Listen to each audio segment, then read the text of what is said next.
Hello friends, आप सभी का स्वागत करते हैं हमारे चैनल रश्मि फन ब्लॉग पर। तो आप सब देख रहे हैं दर्द से मोहब्बत भाग 25। इससे पहले इस कहानी के 24 भाग अपलोड हो चुके हैं चैनल पर। अगर आप सबने नहीं पढ़ा है तो ज़रूर पढ़ लीजिएगा फ्रेंड।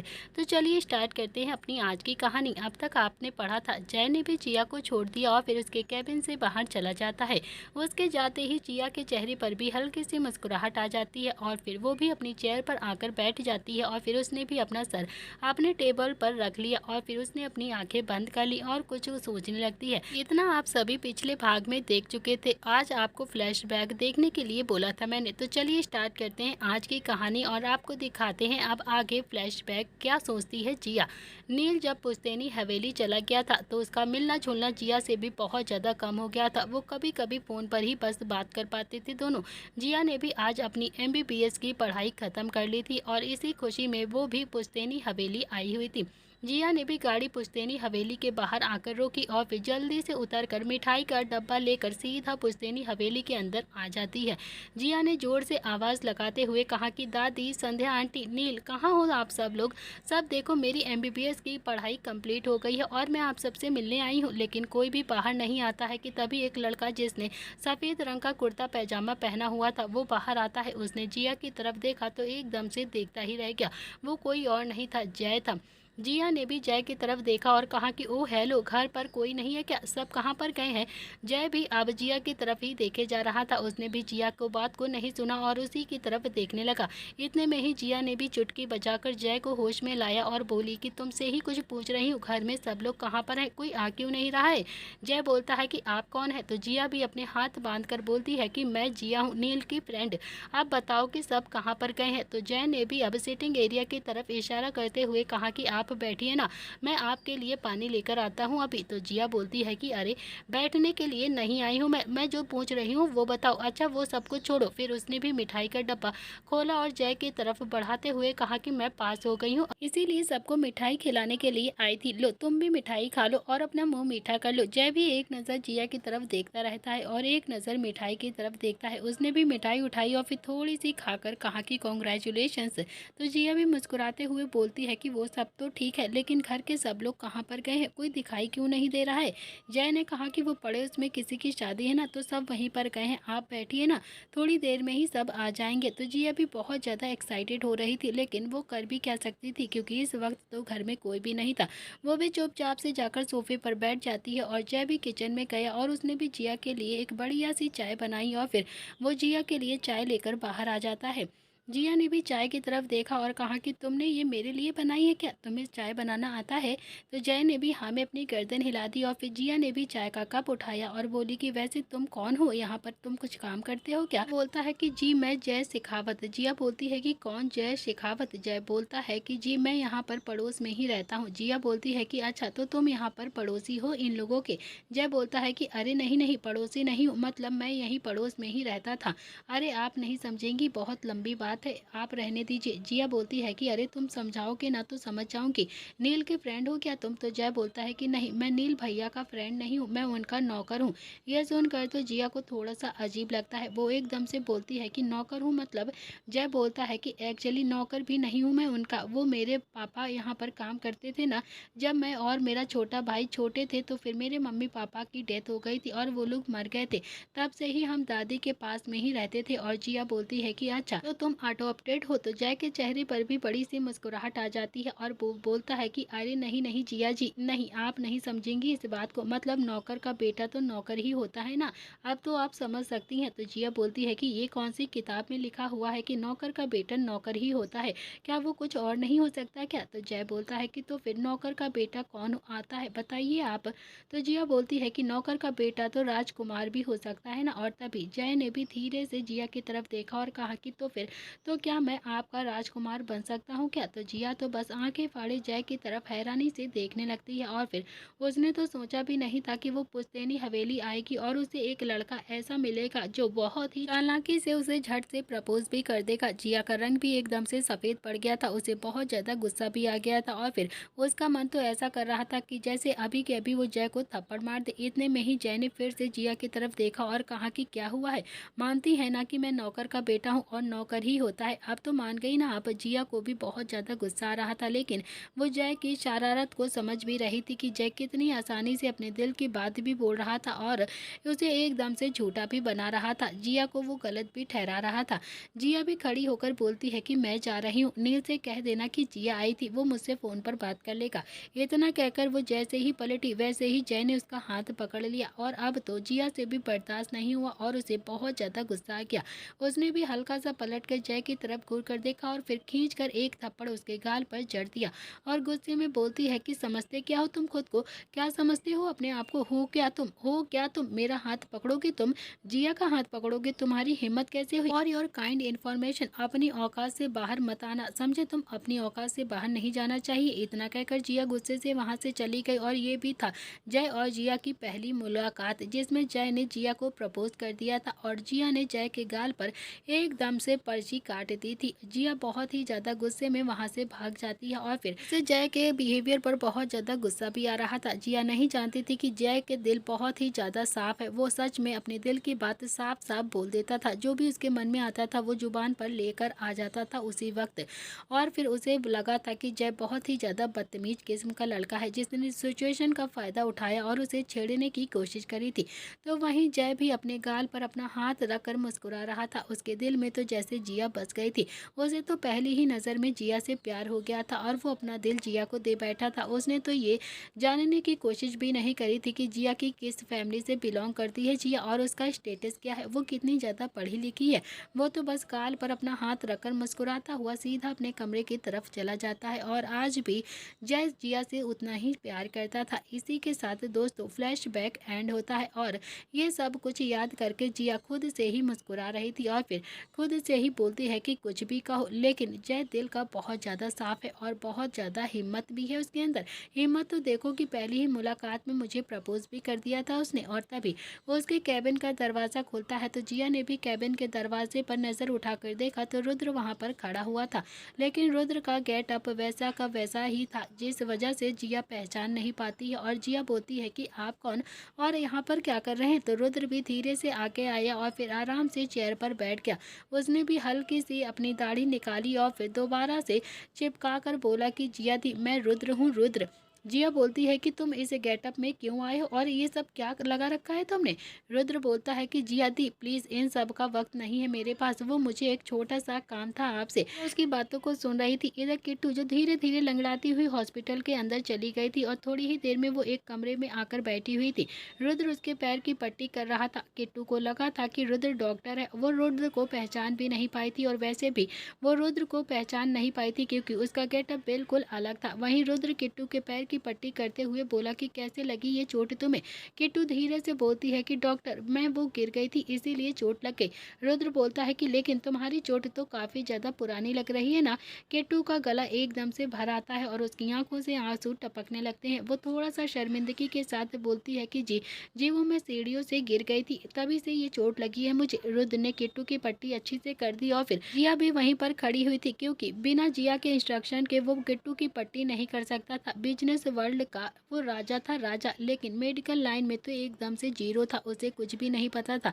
जैसे जैसे जिया उसे बता रही थी वो वैसे ही वैसे पट्टी कर रहा था। रुद्र ने एक नज़र किट्टू की तरफ देखा और फिर देखता ही रहता है।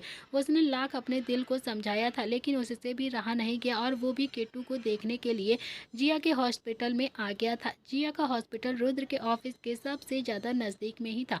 कहीं ना कहीं उसने अंदाज़ा लगाया था कि किट्टू भी अपना पैर दिखाने के लिए यहाँ पर ही आएगी, इसीलिए वो भी किट्टू से पहले ही यहाँ पर पहुँच गया था क्योंकि वो किट्टू के दिल की बात को भी जानना चाहता था और उसकी पट्टी को भी करना चाहता था। थोड़ी ही देर में जिया भी आगे आती है और फिर किट्टू के पैर की तरफ देखकर बोलती है कि लेकिन ये चोट सीढ़ियों से गिरने से तो बिल्कुल भी नहीं लगी है।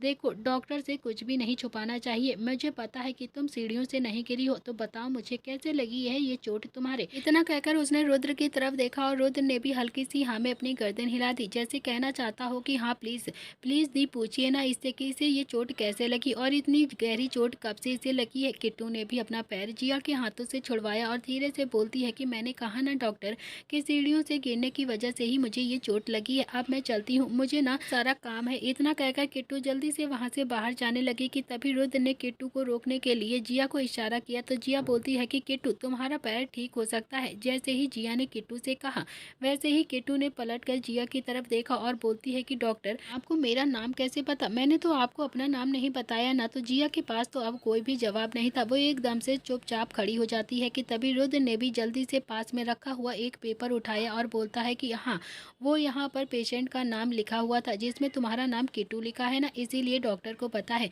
जबकि पेशेंट का नाम कात्यायनी पुरोहित लिखा था।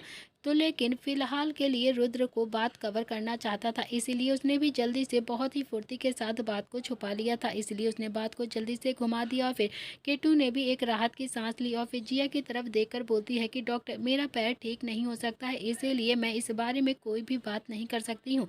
मुझे पता है कि मेरा पैर कभी भी ठीक नहीं होगा। और तभी रुद्र आगे आया और बहुत ही प्यार से बोलता है कि देखो तुम्हारा पैर बिल्कुल ठीक हो सकता है, तुम ना ये बात को अपने दिमाग से निकाल दो।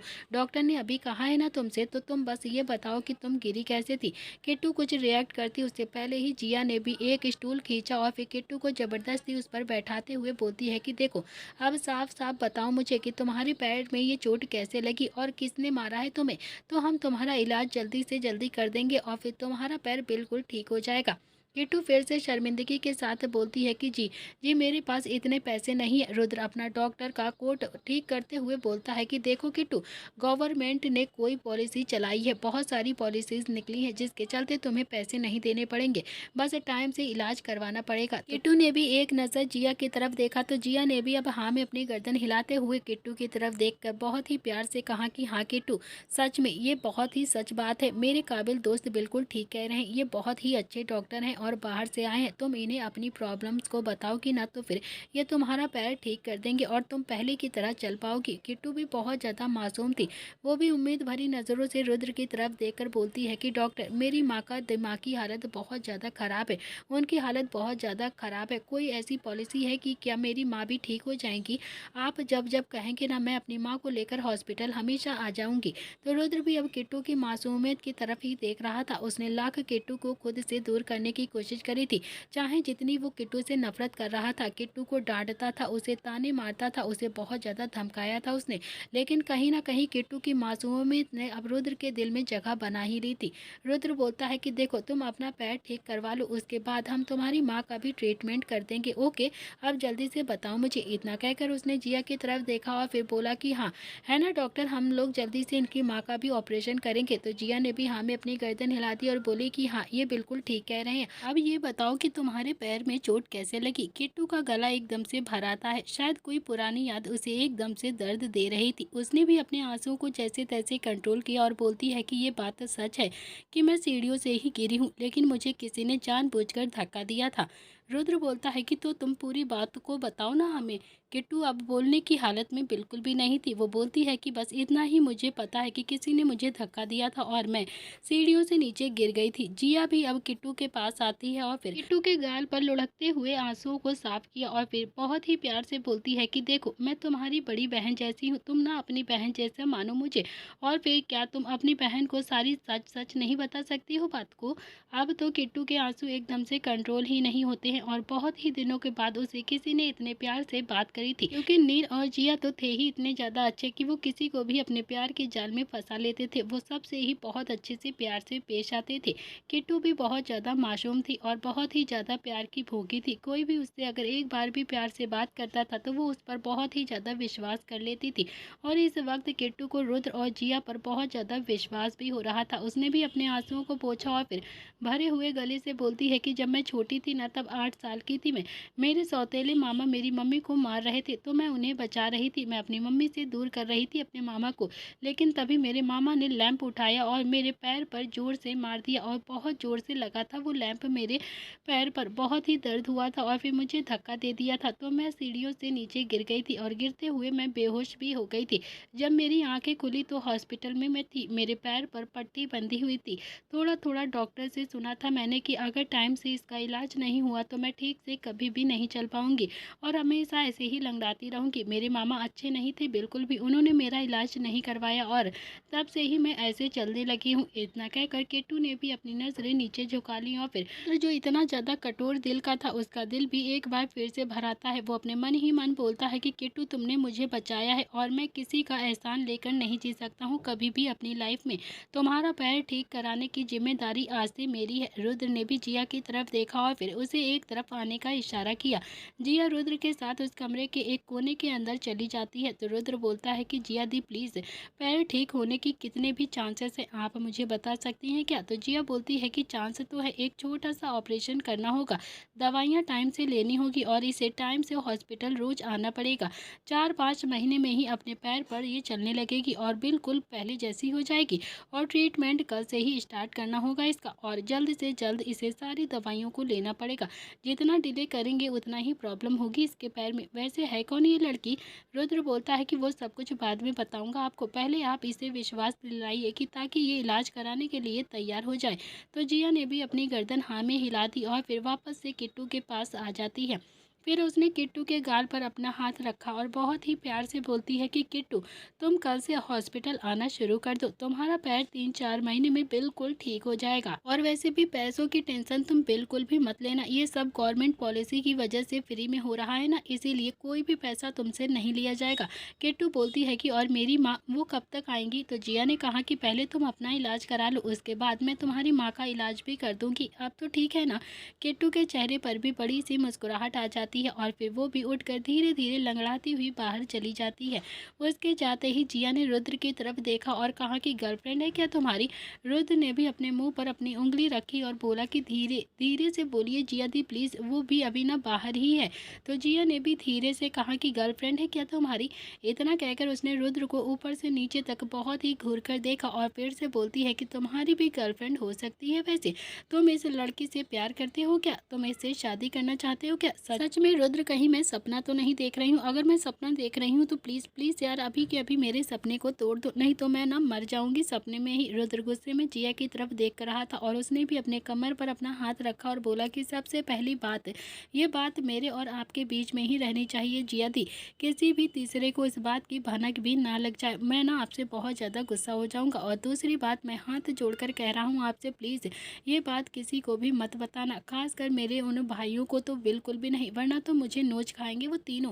Please Jiya the please. जिया बोलती है कि ठीक है किसी को भी नहीं बताऊंगी, लेकिन पहले तुम मुझे बताओ तो सही, क्या तुम्हारी गर्लफ्रेंड है क्या? रुद्र ने ना में अपनी गर्दन हिलाई और बोला कि नहीं, गर्लफ्रेंड नहीं है ये मेरी, लेकिन इसने ना मेरे ऊपर एक एहसान किया है और अब मुझे इसका वही एहसान को वापस करना है और कुछ भी नहीं है जिया दी। तो जिया बोलती है कि अच्छा तो फिर तुम आइडेंटिटी क्यों छुपा रहे हो इसकी, साफ साफ बताओ ना कि तुम रुद्राक्ष बेताब सिंह हो और फिर द ग्रेट बिजनेसमैन टाइकून जो इसका इलाज कराने के लिए खुद आके आया है। रुद्र ने फिर से हाथ जोड़े और बोला कि अरे जिया दी प्लीज, केविन में सारी बातें बता तो चुका हूँ आपसे, उसे अपनी रियल आइडेंटिटी नहीं दे सकता हूँ मैं, बस मुझे उसके पैर ठीक को कराना है और उसके लिए मुझे आपकी मदद चाहिए होगी। और प्लीज़ प्लीज़ मेहरबानी करके मेरे भाइयों को तो बिल्कुल भी मत बता देना कि मैं किट्टू को लेकर यहाँ पर आया था। जिया मन ही मन खुद से बोलती है कि तीनों ही भाई पागल तो नहीं है तुम्हारे, एक वो नील अवनी को लेकर यहाँ पर आया था और उसने भी सेम बात यही बोली थी, और वो एक जय जो मेरे पीछे एकदम से पागलों की तरह पड़ा हुआ है, और अब ये रुद्राक्ष प्रताप सिंह ये भी ना एक लड़की को लेकर यहाँ पर आता है और फिर कहता है कि मैं भी ना इसके बारे में किसी को भी ना बताऊं। जिया अभी अपने ही ख्यालों में डूबी हुई थी कि तभी रुद्र बोलता है कि अच्छा मुझे ये बताइए कि इसके इलाज में कितना ज़्यादा खर्च होगा। जिया बोलती है कि यही कोई 10-12 लाख रुपए, बहुत ज़्यादा चोट नहीं है इसके पैर में, लेकिन हाँ टाइम से ट्रीटमेंट नहीं हुआ है ना, इसी वजह से प्रॉब्लम थोड़ी सी ज़्यादा हो गई है, लेकिन तुम बिल्कुल भी फिक्र मत करो, अगर वो 3-4 महीने कोऑपरेट करेगी ना तो बिल्कुल ठीक से चलने लगेगी जैसे नॉर्मल सब लड़कियां चलती हैं। रुद्र भी थोड़ा सा मुस्कुरा कर बोलता है कि मैं उसे दौड़ते हुए देखना चाहता हूँ जिया दी। जिया ने भी मुस्कुराते हुए कहा कि हाँ हाँ बिल्कुल दौड़ेगी भी किट्टू, लेकिन सच बताओ ना तुम्हारी गर्लफ्रेंड है क्या? तो रुद्र का मन तो अभी ऐसा कर रहा था कि जैसे अभी जाकर दीवार में अपना सिर मार ले। वो इधर उधर नज़र घुमाकर बोलता है कि कौन सी दीवार में जाकर अपना सिर मारूं। तो जिया ने भी हंसते हुए कहा कि अरे बता दो ना, मैं किसी को भी नहीं बताऊंगी, बता देना रुद्र। रुद्र ने ना में अपनी गर्दन हिलाई और फिर से बोलता है कि अरे सच में जिया थी, वो मेरी गर्लफ्रेंड नहीं है। अगर मेरी गर्लफ्रेंड होती तो मैं ऐसे चोरी से थोड़ी ना आता उसे लेकर आपके सामने। जिया बोलती है कि अच्छा ठीक है मान लेती हूँ। तो रुद्र बोलता है कि अच्छा ठीक है जिया दी, अब मैं चलता हूँ, अब आप मुझे अपनी गाड़ी की चाबी तो दे दीजिए प्लीज़। जिया काफ़ी ज़्यादा हैरानी से रुद्र की तरफ देख रही थी। तो रुद्र बोलता है कि वो उसे घर छोड़ना है ना, वो मेरी गाड़ी पहचान लेंगे, दे दो ना प्लीज़ अपनी गाड़ी की चाबी, आप मेरी गाड़ी लेकर चली जाना। इतना कहकर रुद्र ने भी अब अपनी जेब में से अपना हाथ डाला और फिर जिया की तरफ अपनी गाड़ी की चाबी बढ़ा दी। जिया ने भी अब अपनी चाबी उठाई और रुद्र की तरफ बढ़ा दी। तो रुद्र भी अब चाबी लेकर वहां से निकल गया था। रुद्र भी तेज कदमों से बाहर आता है। बाहर आकर उसने आसपास अपनी नजरें घुमाकर देखा तो एक दूर बस स्टैंड पर किट्टू खड़ी हुई थी और बस का इंतजार कर रही थी। रुद्र ने भी जिया की गाड़ी निकाली और फिर उसे स्टार्ट करके सीधा किट्टू के पास आता है। वो गाड़ी से उतरा और फिर किट्टू की तरफ देखकर बोलता है कि किट्टू तुम यहाँ पर क्या कर रही हो, यहाँ पर किसी का वेट कर रही हो क्या? किट्टू बोलती है कि डॉक्टर वो ना मेरी बस आने वाली है, बस का इंतजार कर रही थी। रुद्र बोलता है कि चलो मैं छोड़ देता हूँ, कहाँ जाओगी तुम? किट्टू ने ना में अपनी गर्दन हिलाई और बोलती है कि अरे नहीं नहीं डॉक्टर, आप लोग तो पहले से ही मेरे लिए इतना कुछ कर रहे हैं, मेरा फ्री में इलाज कर रहा है, मेरे लिए ना इतना ही बहुत ज़्यादा है, बहुत काफ़ी है, मैं चली जाऊँगी अपने आप, मुझे तो आदत है अब बस में जाने की हर रोज़। रुद्र बोलता है कि देखो मैं इधर से ही जा रहा हूँ तो तुम्हें छोड़ भी दूंगा, बताओ मुझे कहाँ जाना है तुम्हें? किट्टू अब मना नहीं कर पाई और फिर रुद्र के साथ उसकी गाड़ी में आकर बैठ जाती है। थोड़ी ही देर में रुद्र ने भी गाड़ी किट्टू के घर के बाहर आकर रोकी थी। किट्टू भी अब वहाँ से उतरने को हुई थी कभी रुद्र बोलता है कि अरे मैं भी यहीं पर ही रहता हूँ। किट्टू काफ़ी ज़्यादा हैरानी से रुद्र की तरफ देखती है और बोलती है कि यहाँ पर रहते हैं आप? तो रुद्र ने भी हाँ में अपनी गर्दन हिला दी और ये सुनकर तो रुद्र भी वहाँ पर रहता है। किट्टू भी काफ़ी ज़्यादा हैरानी से बोलती है कि यहाँ, लेकिन ये जगह तो आपके ऊपर बिल्कुल भी सूट नहीं करती है डॉक्टर। वो मेरे कहने का मतलब है कि आप लोग इतने पढ़े लिखे हैं, एजुकेटेड हैं, डॉक्टर हैं, आपके पास तो इतनी लंबी सी गाड़ी भी है और यहाँ तो बस गरीब लोग ही रहते हैं, आपके पास तो बहुत सारा पैसा होगा ना। इतना कहकर किट्टू ने भी अपनी आंखें नीचे झुका ली। तो रुद्र चाहकर भी किट्टू की मासूमियत को इग्नोर नहीं कर पा रहा था। वो बोलता है कि पहले मेरे पास ये गाड़ी नहीं थी और ना ही मैं डॉक्टर था, पहले मैं भी तुम्हारे जैसा ही था, बहुत ज़्यादा गरीब था, फिर मैं डॉक्टर बन गया तो अब मेरे पास भी ढेर सारा पैसा हो गया। किट्टू बोलती है कि लेकिन डॉक्टर बनने के लिए तो बहुत सारे पैसे चाहिए होते हैं ना, आपकी तो कोई लॉटरी लगी थी क्या? तो रुद्र ने भी हंसकर कहा कि अरे नहीं नहीं, गवर्नमेंट पॉलिसी थी, उसी से ही पास हुआ था मैं। किट्टू ने भी मुस्कुराकर हाँ में अपनी गर्दन हिला दी और फिर वह अपनी बिल्डिंग की तरफ देखकर बोलती है कि कौन से फ्लोर पर आप रहते हैं डॉक्टर? रुद्र ने भी अब अपनी नजरें घुमाकर एक फ्लोर की तरफ देखा तो वहाँ पर एक फ्लोर के दरवाजे बंद आ रहे थे। तो रुद्र एकदम से बोलता है कि वो देख रही हो ना तुम, 5वां फ्लोर, वहीं पर रहता हूँ मैं। तो किट्टू बोलती है कि आपको वापस जाना होगा ना, तो आप तो चले जाएंगे, नहीं तो मैं आपको चाय पिलाती। तो रुद्र बोलता है कि अरे नहीं नहीं, मुझे वापस जाने की बिल्कुल भी जल्दी नहीं है, तुम चाहो तो मुझे चाय पिला सकती हो, चलो आज तुम्हारे घर पर चाय पी लेता हूँ मैं, चाय पीने का बहुत ज़्यादा मन भी है। किट्टू के चेहरे पर बड़ी सी मुस्कुराहट आ गई, लेकिन अगले ही पल वो बोलती है कि मेरा घर आप जैसे अमीर लोगों के लिए बिल्कुल भी नहीं है डॉक्टर, मतलब थोड़ा सा छोटा है मेरा घर। तो रुद्र ने भी मुस्कुरा कर कहा कि हाँ हाँ मैं एडजस्ट कर लूँगा, कोई बात नहीं। किट्टू के चेहरे पर एक मीठी सी मुस्कुराहट आ जाती है और फिर वो भी गाड़ी से उतरकर बाहर की तरफ चली गई, लेकिन अब उसके पैर में थोड़ा थोड़ा सा दर्द हो रहा था। वो अपना दर्द रुद्र को बिल्कुल भी दिखाना नहीं चाहती थी, लेकिन फिर भी रुद्र ने ये महसूस कर लिया था कि किट्टू के पैर में अभी बहुत ज़्यादा दर्द हो रहा है और वो जानबूझकर अपने दर्द को छुपा भी रही है। तो रुद्र भी अब गाड़ी से उतरा और फिर जल्दी से किट्टू के पास आया और अपना एक हाथ किट्टू की तरफ बढ़ाते हुए बोलता है कि ये लो, थाम लो मेरा हाथ और आराम से चलोगी ना तो फिर तुम्हें दर्द भी नहीं होगा। किट्टू ने भी बिना सोचे समझे ही रुद्र के हाथ पर अपना हाथ रख दिया और उसके हाथ को पकड़ लिया। इस वक्त किट्टू को बिल्कुल भी घबराहट महसूस नहीं हो रही थी, ऐसा लग रहा था कि जैसे रुद्र के साथ वो अपने आप को सेफ महसूस कर रही है, उसे रुद्र पर ट्रस्ट भी हो गया था। तो वहीं रुद्र भी किट्टू को संभालता हुआ उसके फ्लोर तक ले आया था। किट्टू जैसे ही फ्लोर के अंदर गई, वहां पर सौम्या ने भी पलटकर कहा कि नरेन, नरेन आ गई क्या? तो किट्टू ने भी ना में अपनी गर्दन हिलाई और बोलती है कि अरे नहीं माँ, नरेन नहीं आए हैं, डॉक्टर साहब आए हैं, डॉक्टर साहब। इतना कहकर उसने भी रुद्र की तरफ देखा और फिर एक चेयर की तरफ इशारा करते हुए कहा कि कि डॉक्टर साहब आप यहाँ पर बैठ जाइए, मैं अभी आपके लिए चाय लेकर आती हूँ। रुद्र ने भी उस फ्लैट में अपनी नजरें घुमाकर देखा तो एक कमरा, एक रसोई और एक बाथरूम, बस इतनी सी ही तो थी किट्टू की जिंदगी और कुछ भी नहीं। रुद्र एक चेयर पर आराम से बैठ गया था। किट्टू सौम्या के पास गई और फिर उसके बाद एक साइड करते हुए उससे बोलती है कि माँ, ये डॉक्टर साहब हैं, ये मेरा पैर बिल्कुल ठीक कर देंगे और फिर जब मेरा पैर ठीक हो जाएगा ना तो फिर ये आपको भी ठीक कर देंगे, आपकी तबीयत भी ठीक हो जाएगी, आपको बिल्कुल पहले जैसा कर देंगे। सौम्या बोलती है कि मैं तो ठीक हूँ ना, मुझे क्या हुआ है, तुम डॉक्टर साहब से पूछो ना कि नरेन कब आएंगे। तो किट्टू बोलती है कि आ जाएंगे, पापा भी आ जाएंगे माँ, आप बिल्कुल भी फिक्र मत करो, बहुत जल्दी पापा आ जाएंगे। मैंने पापा को लेटर लिखा है ना, पापा जैसे ही वो लेटर पढ़ेंगे पापा तुरंत हम दोनों के पास आ जाएंगे। तभी सौम्या ने कहा कि एक और लेटर लिखो ना बेटा। किट्टू की आंखों में हल्का हल्का सा पानी आ जाता है। वो अपने दर्द को छुपाते हुए बोलती है कि अभी मैं डॉक्टर साहब के लिए चाय बना दूं, उसके बाद आराम से बैठ कर लेटर लिखूंगी पापा के लिए। अब तो खुश हो ना माँ आप। तो सौम्या ने भी मुस्कुराते हुए हाँ में अपनी गर्दन हिला दी और फिर किट्टू भी अपने छोटे से किचन की ओर चली जाती है रुद्र के लिए चाय बनाने के लिए। थोड़ी ही देर में वो 3 कप चाय बनाकर बाहर लाती है। उसने एक कप रुद्र की तरफ बढ़ाया और एक सौम्या की तरफ दिया तो रुद्र ने भी चाय का प्याला पकड़ लिया और फिर वो अपनी माँ के पास गई जो कि अभी चटाई पर बैठी हुई कुछ गुनगुना रही थी और उसने भी कटोरी में चाय को ठंडी करके फूंक मार मार के सौम्या को पिलाना शुरू कर दिया। रुद्र तो अभी किट्टू और सौम्या की तरफ ही देखे जा रहा था। उसे अब बहुत ही ज्यादा बुरा लग रहा था और कहीं ना कहीं खुद पर गुस्सा भी आ रहा था। किट्टू को तो खुद केयर की जरूरत थी, खुद सपोर्ट की जरूरत थी और खुद की सहारे की जरूरत थी, मगर वो तो अपनी माँ को बिल्कुल बच्चे की तरह ट्रीट कर रही थी, उनका इतने अच्छे से ध्यान रख रही थी। किट्टू ने भी चाय पिलाने के बाद अपनी माँ का मुंह अच्छे से साफ कर दिया और फिर रुद्र जो सौम्या की तरफ ही देखे जा रहा था।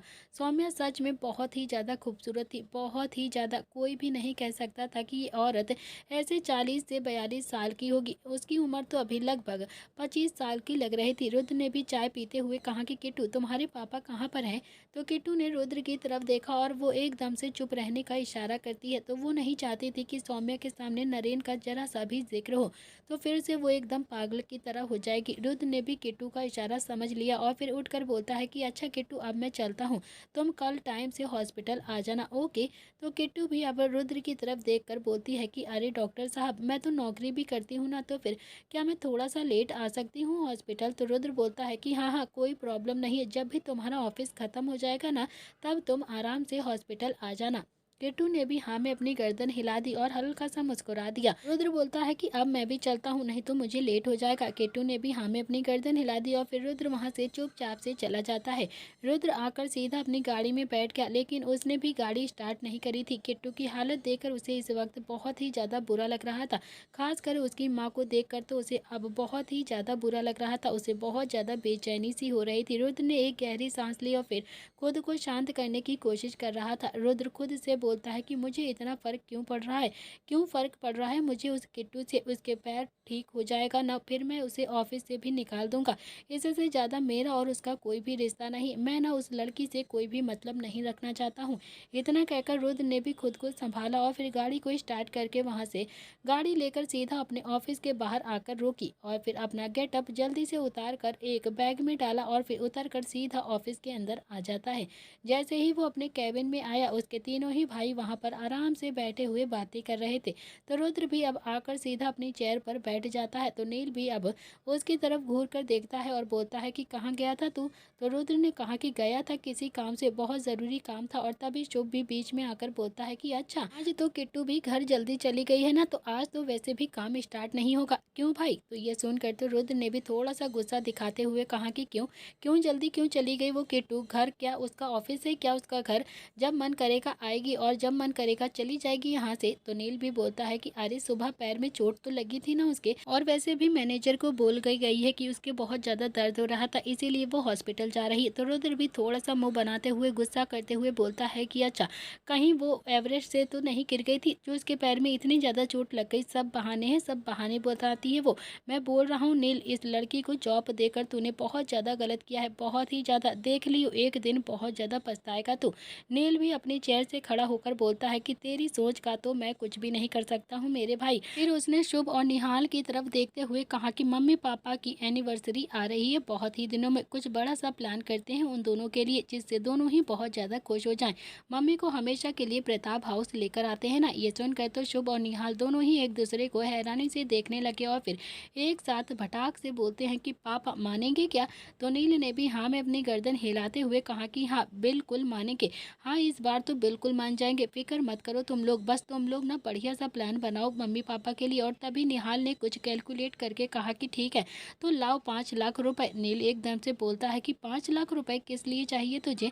तो निहाल बोलता है कि अरे यार बढ़िया सा प्लान करेंगे ना तो 5 लाख रुपए तो लगेंगे ही। ये सुनकर तो नील ने भी अपने हाथ बांधे और बोलता है कि जितना भी खर्च करना है ना चीजें मैनेजर की देख रेख में होगा, और मैं 5 लाख रुपए तुम्हारे अकाउंट में नहीं डालने वाला, बिल्कुल भी नहीं, 1 रुपया नहीं मिलेगा तुम दोनों को। तभी कैबिन का गेट खुलता है और सामने मैनेजर खड़ा हुआ था। तो नील ने भी अब मैनेजर की तरफ देखा और कहा कि आप कहिए क्या काम है आपका? तो मैनेजर बोलता है कि सर मिस्टर ओबरॉय की बेटी आई है आपसे मिलने के लिए। यह सुनकर तो नील की आंखें भी हैरानी से फैल जाती हैं। उसे वो पल एकदम से याद आ गया था कि जब उसने मिस्टर ओबरॉय की बेटी का मंडप जलाया था। उसने भी रुद्र की तरफ देखा तो रुद्र ने भी अब अपने कंधे उचकाते हुए कहा कि मुझे नहीं पता है कि क्यों आई है वो यहाँ पर, अब तो आपसे ही मिलना चाहती है वो। तो नील ने भी मैनेजर की तरफ देखा और कहा कि गुंडे लेकर आई है क्या वो, या फिर पुलिस लेकर आई है? तो मैनेजर बोलता है कि नहीं नहीं सर, वो तो बस अकेली है ही है आपसे मिलने के लिए, वो एक्चुअली उन्हें ना फाइनेंशियली सपोर्ट की ज़रूरत है, इसीलिए वो हमारे ऑफिस आई हैं आपसे मिलने के लिए। तो नील बोलता है कि फाइनेंशियली सपोर्ट, और उसे उसके पापा तो खुद ही इतने बड़े बिजनेसमैन हैं, उसे हमसे सपोर्ट लेने के लिए क्या ज़रूरत पड़ गई, वो हमसे सपोर्ट लेने के लिए क्यों आई है? तो मैनेजर ने कहा कि सर वो आपने ना अपने बलबूते पर ही अपनी कंपनी को खड़ा करना चाहती है वो, और वो अपने पापा से सपोर्ट बिल्कुल भी नहीं लेना चाहती है। उसने भी अपने पापा से कोई बात नहीं करी है, अपने पापा के सपोर्ट के बिना ही कुछ करके दिखाना चाहती है अपने पापा को, और इसीलिए वो शायद यहाँ पर फाइनेंशियली सपोर्ट के लिए ही आई है। तो नील बोलता है कि उसे पता है ना कि हम दोनों ने ही उसका मंडप जलाया था। मैनेजर ने भी अपने कंधे उचकाकर कहा कि सर ये तो मुझे नहीं पता, लेकिन अगर पता होता तो शायद वो यहाँ पर बिल्कुल भी नहीं आती आपसे मिलने के लिए, शायद उन्हें इस बारे में कुछ भी नहीं पता है। ये सुनकर तो नील के चेहरे पर भी बड़ी सी मुस्कुराहट आ जाती है और वो बोलता है कि थैंक गॉड बच गया मैं, उसे पता नहीं है कि मैंने ही उसका मंडप जलाया था। एक काम करो तो उसे जितने भी पैसे चाहिए होंगे ना तो तुम दे दो, जितनी जल्दी हो सके यहाँ से रफा दफा कर दो उसे। मैनेजर बोलता है कि सर संजय सर के कैबिन में भेज दूँ क्या? तो नील ने भी ना में अपनी गर्दन हिलाते हुए कहा कि तू पागल है क्या? पापा ने हमें उस दिन इतना ज़्यादा डांटा था, और उस लड़की की शक्ल देखेंगे तो हमें पर ही फिर से चिल्लाएंगे, हम पर ही उनका गुस्सा फिर से बरसेगा। पागल कहीं का, एक काम कर तू उन्हें धनराज अंकल के कैबिन में भेज दे। तो मैनेजर ने कहा कि सर आज धनराज सर नहीं आए हैं ऑफिस। तो नील ने निहाल की तरफ देखा और कहा कि निहाल चल चल तू खड़ा हो जा, और उस लड़की को जो कुछ भी चाहिए होगा ना उसे दे देना, और जितनी जल्दी हो सके यहाँ से रफा दफा कर देना उसे। निहाल भी आलसी सी नज़र से अब नील को देख कर बोलता है कि अरे भाई मैं बहुत ज़्यादा थक गया हूँ, मैं नहीं जा पाऊंगा कहीं भी। तो नील ने भी अब थप्पड़ दिखाते हुए कहा कि 2 चांटे मार के सुला दूंगा अभी तुझे यहाँ पर, समझा? तू चुपचाप से खड़ा हो जा, चल चल जल्दी से जा यार, जितनी जल्दी हो सके ना उसे यहाँ से निकाल दे, प्लीज़ प्लीज़ उसे निकाल यहाँ से। अगर उसे पता चल गया ना कि मैंने और रुद्र ने ही उसका शादी का मंडप जलाया था तो वो फिर से भड़क जाएगी। तू नहीं जानता है, बहुत ही ज़्यादा मिर्ची लड़की है वो, जल्दी जा प्लीज़ जल्दी जा। तो निहाल चुपचाप से उठकर अब मैनेजर के साथ कैबिन से बाहर चला गया और फिर सीधा एक कैबिन में आया जहाँ पर वो लड़की इंतज़ार कर रही थी। निहाल ने भी मैनेजर की तरफ देखा और धीरे से कहा कि क्या नाम है इस लड़की का? मैनेजर ने भी निहाल की तरफ देखा और कहा कि सर नव्या नाम है इस लड़की का, और फिर वो कैबिन से बाहर चला गया। तो निहाल ने जैसे ही नव्या नाम सुना उसके दिल में एक अजीब सी हलचल होने लगती है। फिर उसने भी अपने बाल को सेट किया और फिर अपने कपड़ों को अच्छे से झाड़ा और बोलता है कि मिस नव्या ओबरॉय।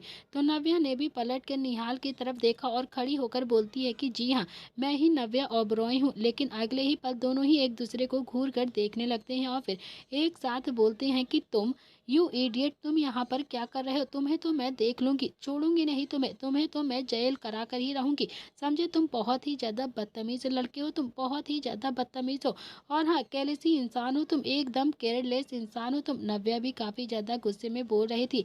निहाल भी बोल रहा था कि देखो मैंने तुम्हें पहले ही कहा था और अभी भी फिर से कह रहा हूँ, थोड़ा सा तमीज़ से बात किया करो मुझसे, कोई ऐसी वैसी बात नहीं करना है मुझे तुमसे, मेरी कंपनी में ही खड़ी हो तुम और मुझ पर ही चिल्ला रही हो तुम। तो नव्या भी हाथ बांधकर घूर कर देखती है और बोलती है कि तुम जैसे सड़क छाप लड़कों की भी कंपनी है क्या? ओह माय गॉड, मुझे तो यकीन ही नहीं हो रहा है कि तुम इस कंपनी में काम करते हो। तो निहाल बोलता है कि एक्सक्यूज मी, काम नहीं करता हूँ मैं, ये कंपनी मेरे पापा की है, मतलब मेरी ही है। तो नव्या भी अब दांत पीसते हुए बोलती है कि मैं ही गलत जगह पर आ गई हूँ, पता नहीं आज सुबह किसका मुंह देख लिया था मैंने, कोई काम ही नहीं बन रहा है मेरा। इतना कहकर वो वहां से जाने लगी और तभी निहाल ने भी उसकी बाजू पकड़ ली और नव्या भी काफी ज्यादा गुस्से में उसे घूरने लगती है। वो एकदम से पलट कर निहाल की तरफ देखकर गुस्से से बोलती है कि हाथ छोड़ो मेरा, वरना मुझसे बुरा कोई नहीं होगा, समझे तुम, छोड़ो मेरा हाथ। तो निहाल भी मुस्कुराते हुए अभी नव्या की तरफ देख रहा था। तो दोस्तों इसी के साथ इस कहानी का आज का एपिसोड यहाँ पर समाप्त हो रहा है। तो एंट्री हो चुकी है अब निहाल की जिंदगी में नव्या की, बहुत ही ज्यादा तूफानी होने वाला है अब इस नेक्स्ट एपिसोड में, प्लीज देखना बिल्कुल भी मत भूलिएगा। आज के लिए इतना ही, मिलते हैं इसके कल के एपिसोड में। थैंक यू फ्रेंड्स, कहानी पसंद आए तो लाइक शेयर सब्सक्राइब जरूर करें।